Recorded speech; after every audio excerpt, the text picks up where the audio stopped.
여러분 안녕하세요. 크립토레이더 23일 방송 시작해 보도록 하겠습니다. 약간 레이아웃을 편집을 했습니다.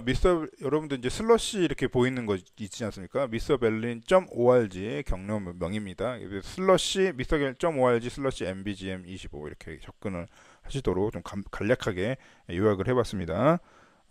자, 그리고 MEXC 관련해서 좀 말씀드리고 싶은 게 있는 게 이 수수료 캐시백이 되는 이 프로그램인데 미스터벨린.org 슬러시 MEXC 이렇게 오시면요.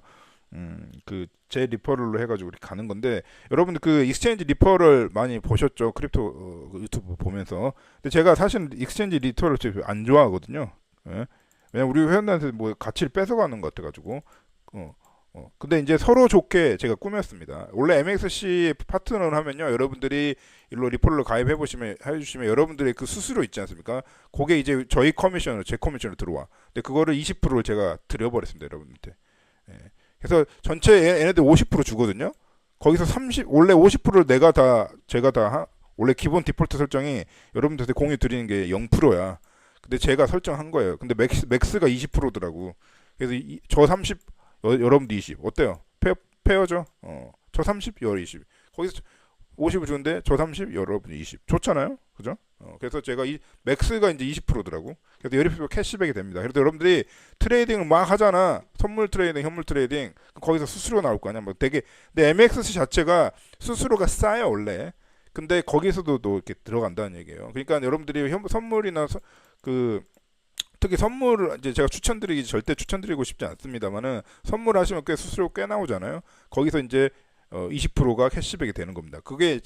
여러분들이 좀 너무 이게 작은 양이라 잘 티가 안 나는데 그 뭐죠 입금 그 내역에 필터링을 잘 아덜스로 필터링을 기타로 필터링을 걸면요 커미션 20 그게 입금 내역이 이제 보이실 겁니다. 근데 워낙 이제 수수료가 그렇게 뭐 몇 달러 하지 않잖아. 그러니까 0점 몇으로 막 찍혀져 나올 거예요. 그래서 20%가 자동으로 캐시백이 되는 구조입니다. 그러니까 할인이 아니라 20% 캐시백이에요. 혼동 되길 것 같아서 이제 바꿨습니다. 캐시백이야. 캐시백이 20% 제가 그것도 미스터벨린이 설정한 거야. 원래 기본값은 0%입니다. 제가 50, 여러분도 0이야. 원래. 아니면 10%나 이렇게 하지. 근데 이제 맥스 값으로 20%를 넣습니다. 그리고 왜 MEXC를 저도 쓰는데 왜 그러냐면 광고라고 할 수도 없어요. 왜냐면 제가 쓰기 때문에 KYC가 없어. 저는 이게 프라이버시 진짜 좀 싫잖아. 찝찝하잖아. 그런 거를 10BTC 일일 출금 KYC가 있긴 정책이 있습니다. MEXC. 근데 일일 출금 10BTC입니다. 상한이. 최근에 올렸네. 옛날 5BTC였는데. 그러니까 출금. 우리한테 중요한 건 출금이잖아. 입금이 아니라. 출금이 10BTC라고. 웬만한 서울 아파트 값보다 비싸죠. 일일 출금이. 데일리가. 한도가. 그러니까 KYC가 거의 KYC 프리하게 프라이버시 침해 안 받고 할 수 있습니다. 거기 MEXC고요. 막 아무 이메일로 해서 가입을 하시면 되는 거예요. 그 하실 때 그러니까 아무거나 여러분들의 그 이메일로 해가지고요 MXC 가입하세요. 여러분들 손해가 없어. 20% 캐시백만 이득 있는 거죠. 그렇게 해서 한번 말씀을 드려봅니다. 이거 좀 제가 원래 지금 그 익스체인지에서 메일을 막 받고 있어요. 근데 제가 다 털어버립니다. 이상한 짓 하면 약간 내가 이거 회원들한테 소개를 하라고. 근데 MXC만은 건들질 않아. MXC 건들지 않습니다. 고객을 건들지 않아서요. 코인베이스 쓰면요. 허구한 날 코인베이스 쓰면은 너의 의심스러운 활동이 그냥 고작해야 2,000달러 좀 출금하려고 하면은 너의 의심스러운 활동이 감지됐어. 그래서 너의 어카운트는 잠겼어. 이지랄을 하죠. 진짜 안 씁니다. 이게 서방권 특히 미국에서 온 이런 것들을 서방권 유럽도 마찬가지고 서방권 익스체인지 진짜 안 쓰는 게 정신 건강에 좋습니다. 예. 내 돈을 지가 먹어놓고 내가 갑인데 지가 갑이야. 좀 서방 사회가 제가 살다 보면 그렇거든요. 우리도 뭐 사기 많이 치고 사기 공화국인데 우리는 적어도 손님이 어느 정도 대우를 해주잖아. 내가 돈 쓰는 사람이잖아. 손님이 돈 쓰는 사람이니까 대우를 해주잖아. 근데 이 서방권 익스체인지들은 내가 사실은 거래를 할 때 지들한테 수수료 주는 게 얼만데 수수료 떼먹는 게 얼만데 지가 갑이에요. 고객님이 출금을 하라고 하면 그냥 뒷말도 안 하고 출금해줘야지. 그래서 바이비트의 현재 행태를 보시면 여러분 FTX 어디 회사입니까? 지금까지 사기를 친 익스체인지는 어디예요? 다 서방권 회사입니다. 바이비트 대응 어땠습니까? 아주 훌륭했죠.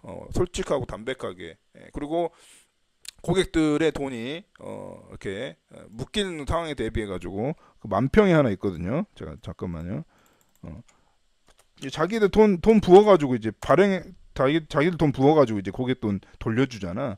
거기 바이비트 지금 애티튜드 이더리움은 심지어 이제 비트코인 재단 그 비트코인 이제 공식 트위터에서도 이더리움 이렇게 까고 조롱하고 있는데 이 와중에 사실 대처가 엄청 좋아가지고요. 지금 이더리움 시장이 오히려 화랑입니다. 악재로가 타고 넘어가 버렸어요. 악재가. 예.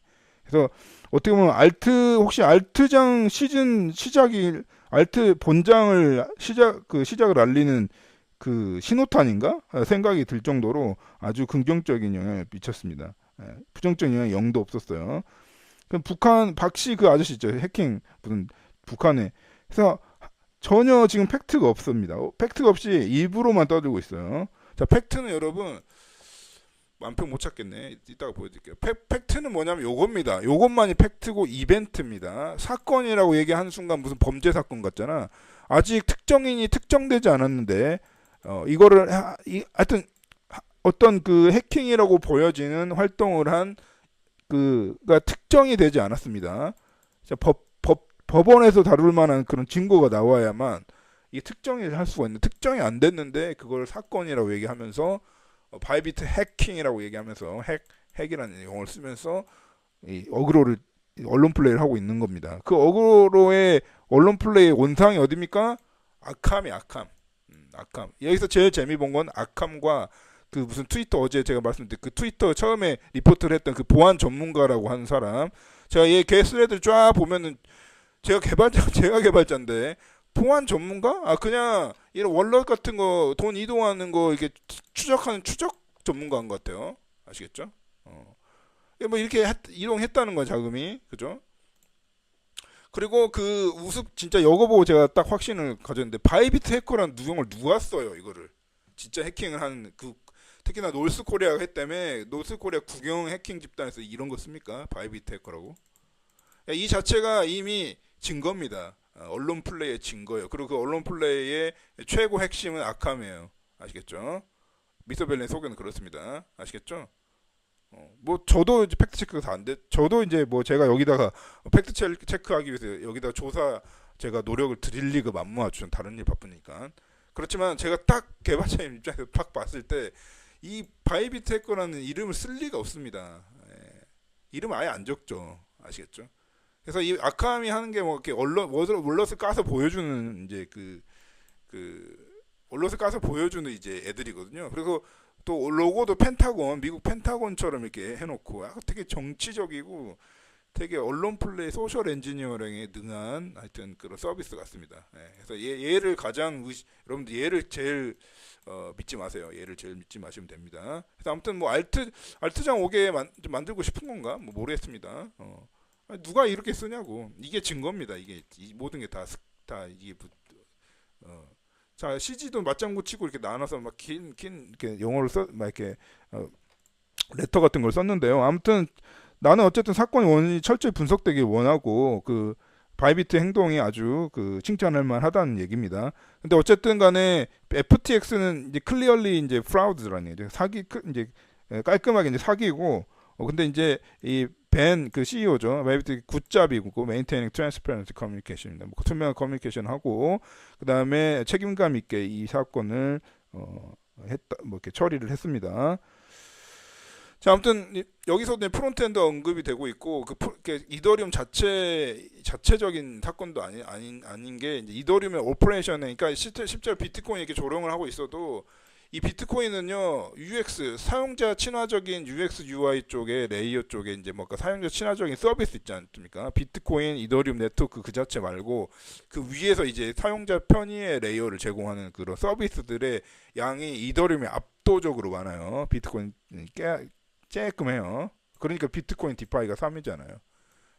쬐깐합니다. 이게 자기 마켓캡에 대비해서 자기는 이렇게 큰 거를 지분을 갖고 있으면서 사실 서비스는 진짜 없는 게 이 비트코인인데 이더리움이 이렇게 커요. 이 크기 때문에 되게 사용자 편의를 챙겨주기 위해서 UI나 프론트엔드 단을 되게 이렇게 막 편하게 구면하. 그렇다 보니까 거기 중간에 이제 마치 여러분들이 집에 있어 여러분들이 그 철저한 아주 뭐 양자 컴퓨터로 막 잠궈진 무슨 암호화 방식이 있다고 해도 그 열쇠를 여는 키를 누군가 갈취를 한다든지 누군가가 내 손으로 이걸 우리 집 문 들어갈 때 내 손으로 돌려야 되는데 다른 사람 손에 의해서 돌려진다든지 아니면 여러분들의 여자친구가 이제 여러분들 비번 알잖아 뭐 그런 여자친구 와서 헤어질 각오하고 이제 여기 물건을 다 훔쳐간다든지 뭐 말도 안 되는 얘기지만 뭐 그렇게 되면 문은 열립니다. 그게 그냥 그러니까 이 보안 시스템과 인간 레이어에서 벌어지는 이런 사고들이 관계가 사실 없잖아요.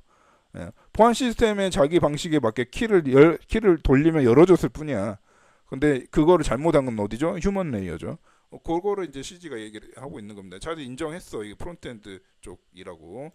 유저 인터페이스죠. 요게 이제 핵심 내용이고요. 그 나머지는 팩트가 없습니다. 그리고 라자르를 왜 자꾸 CG 너도 이렇게 언급을 하는 거야? 확인도 안 된 거를. 그 진짜 얼마나 확인이 어려운지 아십니까? 그 누가 했다. 그걸 심지어 그냥 일반 웹 블록체인이 아닌 그냥 일반 웹 서비스라도요. 뭐 이렇게 DNS 서비스에서 되게 보안을 많이 걸어놔요. 클라우드 플레이 같은 데서. 그 알수 추적하기가 진짜 어렵습니다. 실제로 엄청 어려워요. 근데 이제 하물며 블록체인에서 이런 일을 그래서 한 가지 우리가 딱 우리 미스터 berlin 구독자님만 딱 믿을 만한 팩트는 이거밖에 없어요. 이거밖에 없습니다. 요건 이벤트잖아. 이렇게 되는 거는 한마디로 파형의 웨이브고 어떤 시장의 흐름이야. 그러나 여기서 급각으로 탁 바이비트가 워낙 이제 뭐 크립토에서 바이비트가 뭐 비중이 이렇게 뭐 바이낸스처럼 큰 것도 아니고 해서 이게 이제 이더리움 보유량이거든요. 이더리움 보유량이 확 준 것만 팩트입니다. 근데 그게 그 여파가 전혀 시장에 특히 이더리움 가격에 미치지도 않았을 뿐더러 오히려 호재입니다. 조금이라도 거래소 보유량이 줄어야 유동량이 줄어들고 모든 게 줄어들잖아. 이 유통의 이 흐름이. 그러면 이더리움 가격은 오히려 가격이 훨씬 좋죠. 사실은 나쁜 악재가 아닙니다. 이게 하여튼 우리가 아는 사실은 특정 월넛으로 이만큼의 자금이 이동했다는 사실밖에 없습니다. 요것만 팩트예요. 아시겠죠? 우리 그렇게만 믿으세요. 그리고 나머지 불나거리는 것들은 다 어그로. 아캄도 어그로 개 어그로 사이트 오늘 내가 마킹을 제대로 합니다. 아캄 불만 있으면 내한테 메일 주든지. 자, 그래서 이더리움 같은 경우에는 오히려 OI라든지 그 오픈 인터레스트거든요. 롱숏을 걸을 때 이제 거래소에서 그 밸런스 맞추기 위해서 이제 수수료 부과하는 거 있잖아요. 여러분들 그 선물 갖고 있으면 포지션 열려 있으면 수수료 계속 실시간으로 나오잖아. 그겁니다. 그 수치가 늘어났다 시장 참여자가 증가하고 있다는 얘기고요. 그리고 대대로 이제 이더리움 같은 경우는 이게 대충 1년이거든요. 요게 이제 올해 2024년 이렇게 괜찮은데 이더리움은 도도하게 가격은 조금 박스권이었는데 OI 수치는요. 선물 시장에 사람들 시장 참여도를 이제 볼 수 있는 부분인데 이 녹색이요. 그건 계속 늘어오고 있어. 늘어만 오고 있다고. 그리고 지금 사건이 그 이벤트가 일어난 게 지금 딱 이 시점인데 아무 변화도 없다고. 변화가 없습니다. 아시겠죠? 볼륨도 변화가 없어요. 전체 볼륨도. 그죠? 아무 변화 없어. 만약에 이렇게 좀 꺾여야 될 거 아니야. 가격이 내려오든지 아니면 이 볼륨이 없어지든지 막 둘 중 하나는 돼야 될 거 아니야. 아니면 청산 수치도 만약에 뭐 비트코인 이더리움을 다들 이제 불안하다 이더리움을 빼버리자 이렇게 해가지고 어떤 그 매도를 한다든지 이런 활동에 의해서 청산 리퀴데이션 양이 이렇게 올라와야 될 거 아니야. 청산이 되니까 그것도 없고 오히려 지금 떨어지고 있는 거는 마켓 그 전체를 보면 비트코인이 떨어져 있고요. 아시겠죠? 뭐 그런 현상이 일어나고 있습니다. 그죠? 그래서 이것만이 팩트다. 나머지 팩트가 없다. 그리고 이 리졸브 비트코인 리졸브도 마찬가지지만 이더리움 리졸브가 하락을 한다는 것은 가격적으로 악재가 아니라 요것만 팩트입니다. 이 와중에 이제 그 스캠의 밈의 시즌도 이제 끝나가고 있다는 겁니다. 요거 이제 도널드 트럼프네 멜라니네 뭐 이런 거 있죠.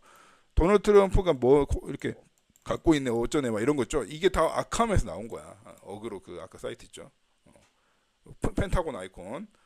그거에 이제 점점 이게 그 뭐냐 아프리카 그 러그인가요? 하여튼 아르헨티나라든지 CG라든지 뭐 이렇게 사건들이 많았지 않습니까? 밈 사건. 센트럴 아프리칸 리퍼블릭 이런 것도 있고. 이런 요 사건들이 밈 사건들이 점점 볼륨을 왔을 때 이렇게 작아진다는 겁니다. 이러면서 이더리움 쪽에 호재가 예견되고 있으면서 비트코인 이제 이게 작전인지 뭔지 바이비트에 약간 물량이 이게 섞여 들어가 있는지 알 수는 없습니다. 정확히 알 수는 없지만 하여튼 떨어진 건 오히려 비트코인이었다 이렇게. 근데 이제 이 정도는 박스권이기 때문에 뭐 바이비트 영향인지는 또 팩트 체크는 안 돼 있습니다. 아무튼 내려온 거는 이 비트코인이다. 이렇게 말씀드리고 우리 회원님들께 전용 그 레이더 본편으로 테토 레이더 본편으로 넘어오십시오. 이상을 마치도록 하겠습니다.